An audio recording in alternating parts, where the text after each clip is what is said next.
Shown on the screen is Wigger's diagram of the cardiac cycle, and I just want to point out to you that the heart sounds are found on Wigger's diagram. S1 is here, S2 is here, and through Wigger's diagram you can correlate the heart sounds to other events in the cardiac cycle, like changes in pressure at the top of Wigger's diagram, or venous pressure changes, or the EKG. The first two heart sounds we'll discuss are S1 and S2. These are the normal heart sounds. And each of these heart sounds has two components. One component comes from closure of left-sided valves like the aortic and mitral, and the other component from closure of the right-sided valves like the tricuspid and pulmonic. S1 is usually a single sound. Even though it's got two components, they are usually so close together that it's difficult to distinguish the separate sounds with your ear. S2, on the other hand, can sometimes be audible as a split second heart sound. In other words, the two components from the two separate valves that close to make up S2 can be far enough apart that you can audibly hear a split in the second heart sound with your ear. The two components of the first heart sound S1 are the mitral and tricuspid valves. When they close, those sounds make up S1. The two components of S2 come from closure of the aortic and pulmonary valves. If you look at the bottom of the screen, I've shown you how these heart sounds correlate with the ECG. So the QRS complex, as you know, is when the ventricles depolarize. And when the right and left ventricles depolarize, they contract. And that raises the pressure in the ventricles and closes the mitral and tricuspid valves. And that's what makes up the first heart sound. Usually the mitral valve closes a little bit before the tricuspid valve, but as I told you before, it's often difficult to distinguish the two separate sounds with your ear, and therefore S1 often sounds single. S2 is made up from closure of the aortic and pulmonic valves. This occurs later in the ECG tracing after relaxation of the left ventricle has begun, and the aortic valve usually closes a little bit before the pulmonic valve. And what I'm going to do now is play you an example of the two heart sounds S1 and S2, and what I want you to pay attention to is the fact that diastole is always a longer period than systole. So what you should hear is the lub-dub of S1 and S2 close together, and then you should hear a long pause and then the lub-dub again. And one of the most basic skills with the stethoscope that it's important to obtain is the ability to distinguish systole from diastole. So try to do that now as we listen to the two normal heart sounds.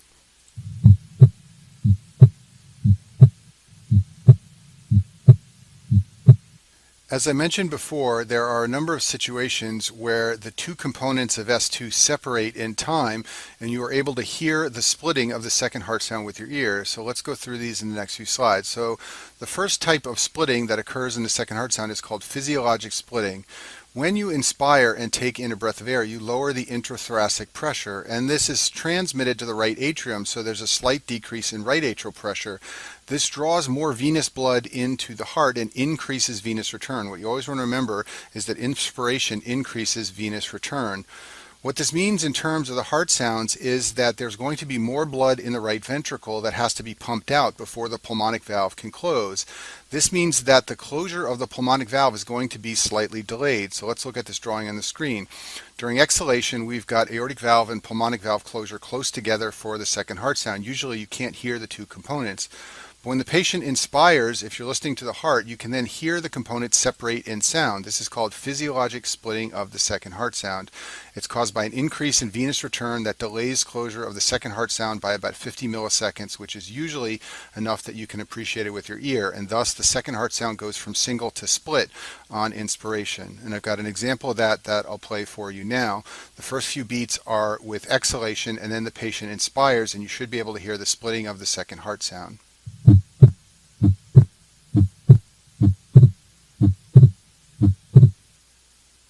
Physiologic splitting of the second heart sound is a normal finding seen in patients with normal hearts, but there are some patterns of S2 splitting that can be seen in patients with certain heart pathologies. So let's talk about those now. Persistent S2 splitting is a finding seen classically among patients with right bundle branch block or also among patients with pulmonary hypertension. In both of these conditions, there is delayed closure of the pulmonic valve that causes a persistent split of the second heart sound. So in either of these conditions, when the patient is exhaling, the pulmonic valve closure is delayed because of the right bundle branch block or pulmonary hypertension. This creates a split in the second heart sound even during exhalation. When the patient inspires, then that split widens for the reasons we talked about on the last slide. So I've summarized this at the bottom of the slide. Delayed pulmonic valve closure causes persistent splitting of the second heart sound even during exhalation. And an easy way to remember this is to remember that persistent has an R in it, and that R is for a right-sided delay in closure of the pulmonic valve. Fixed splitting of the second heart sound is similar to persistent splitting, except for the fact that the degree of split of the second heart sound does not change in going from exhalation to inspiration. As I showed you on the last slide, in persistent splitting, the split widens with inspiration. In fixed splitting, the split is the same during exhalation and inspiration. And the classic cause of a fixed split of the second heart sound is an atrial septal defect. This is basically all you want to remember when you hear the term fixed S2 splitting. The reason for this is because in an ASD, there's increased flow on the right side of the heart. This delays closure of the pulmonic valve when the patient is exhaling and also when the patient is inhaling, and there's no change in that split during the respiratory cycle. So at the top right side of the screen, I've summarized the classic findings of an atrial septal defect just so you can remember these. It's a fixed split of the second heart sound and also a systolic ejection murmur at the left sternal border. The murmur is caused by increased flow across the pulmonic valve. And at the bottom of the screen, I've summarized the important points about flow across an ASD leads to increased right-sided flow. That's the cause of the fixed S2 split and also the cause of the systolic murmur. And I've got an example of a fixed split second heart sound, which I'll play for you now.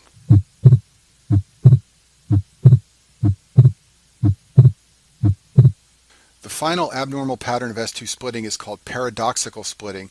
This occurs anytime there is delayed closure of the aortic valve, and there are a number of reasons for this that we'll talk about in a minute. So in this situation, when the patient is exhaling, the aortic valve has delayed closure, and thus it is split from the pulmonic valve component of the second heart sound. This is the backwards of normal.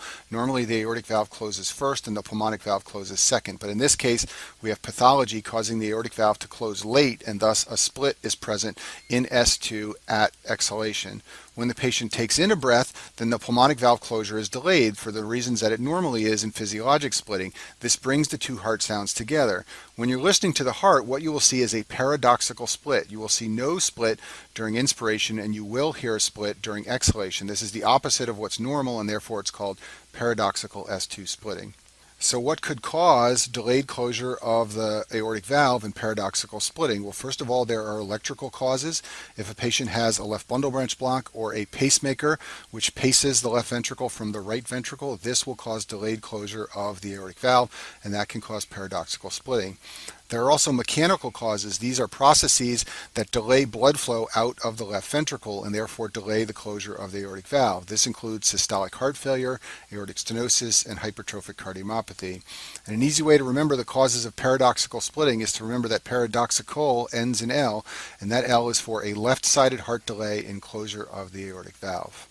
So here's a summary of the patterns of S2 splitting that you should know for step 1 of your boards. Physiologic splitting is caused by normal respiratory variation in venous return to the heart. Persistent splitting has that R in it for right-sided causes, including right bundle branch block and pulmonary hypertension. These all cause delayed closure of the pulmonic valve. A fixed split of the second heart sound is seen in atrial septal defect, and a paradoxical ends in L, and that L is for left-sided problems leading to delayed closure of the aortic valve. This includes left bundle branch block and cardiomyopathy. Shown on the screen is a cardiac phonogram. This test isn't done in the modern era, but years ago, before echocardiography was available, doctors would sometimes record the heart sounds and then convert them into an image called a cardiac phonogram.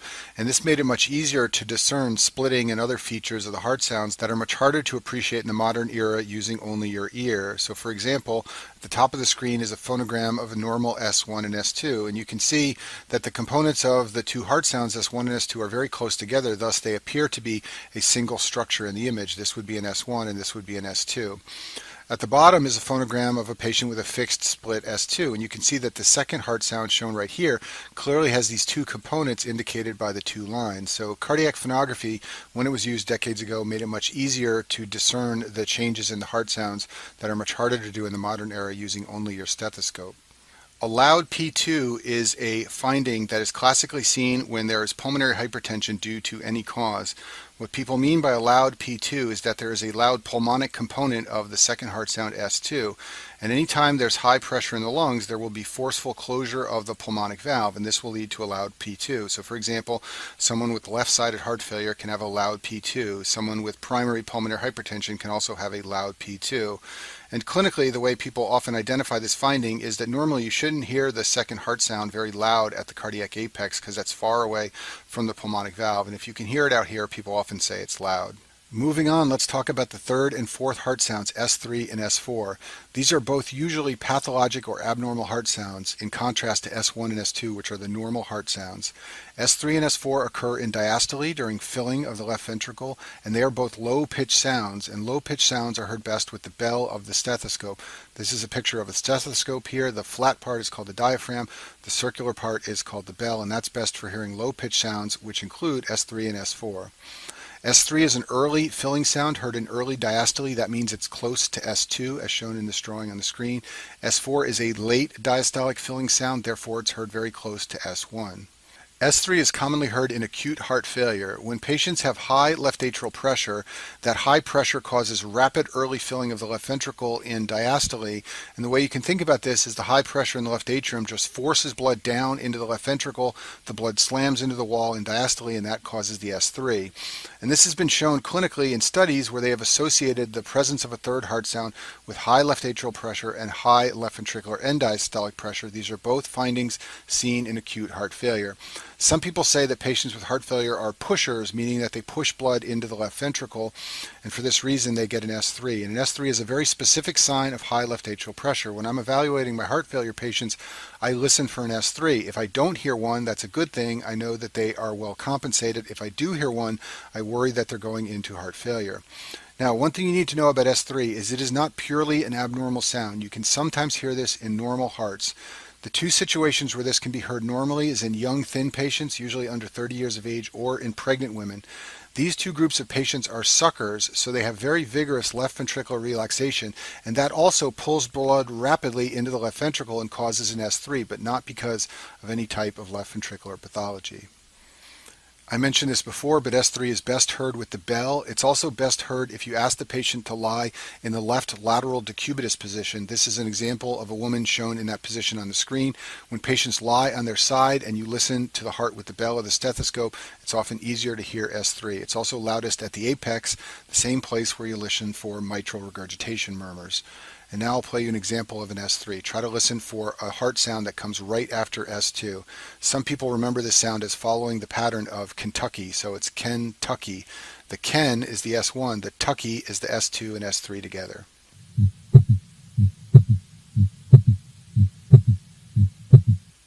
Now let's talk about S4. This heart sound is heard in patients with a stiff left ventricle. This is a sign of a stiff left ventricle.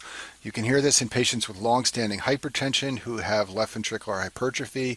You can hear it in patients with hypertrophic cardiomyopathy, and you can also hear it in diastolic heart failure patients. The cause of the S4 is rapid late filling of the left ventricle due to the atrial kick, and it's very important that you remember that you need contraction of your atria to cause this heart sound. For that reason, you won't hear this in atrial fibrillation, as is shown on the bottom of the screen here, because patients with atrial fibrillation have lost their atrial kick. So the idea behind the fourth heart sound is that the atrium contracts late in diastole, pushing blood into the left ventricle, and then that blood slams into a stiff left ventricular wall, and that causes the S4. I'll play you an example of the S4 now, and just like patients remember the S3 by Kentucky, patients often remember the sounds of an S4 by Tennessee. So they remember Tennessee, Tennessee. The tenna is for the S4 and the S1, and the C is for the S2.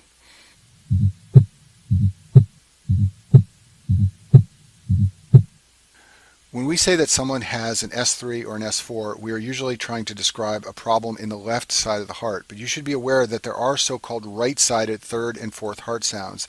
These are sounds that can occur because of a problem with the right ventricle, not the left ventricle. They have the same mechanisms as the left heart sound, so in right heart failure with high right atrial pressure, you can hear a right-sided S3. With right ventricular hypertrophy and a stiff right ventricle, you can hear a right-sided S4.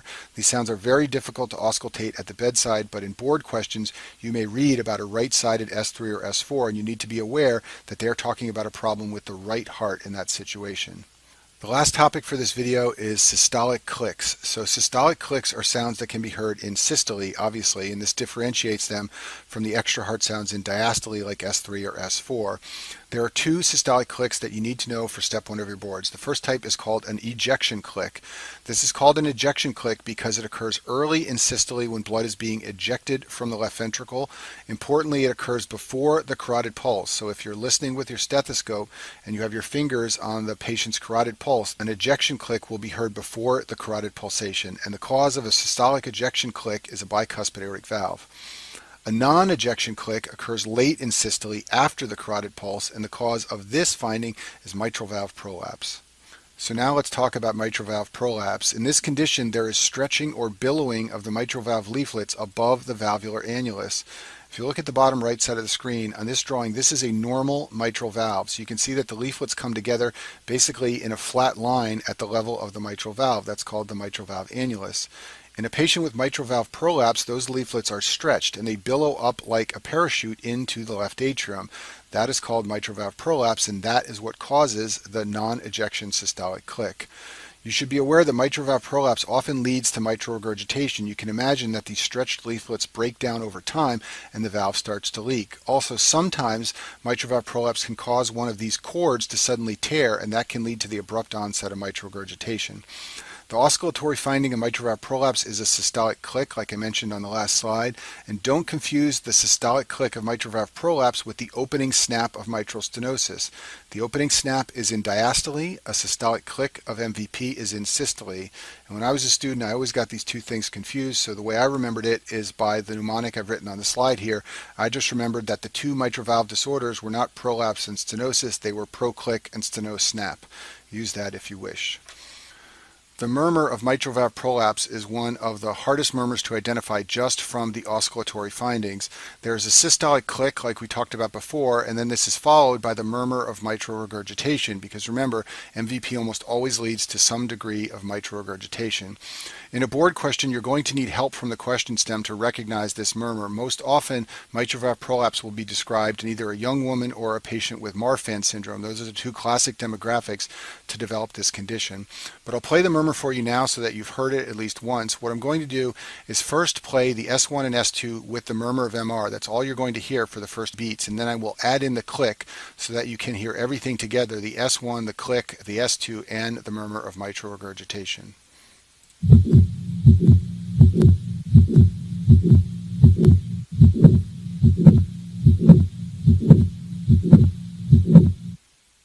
And that concludes our video on heart sounds.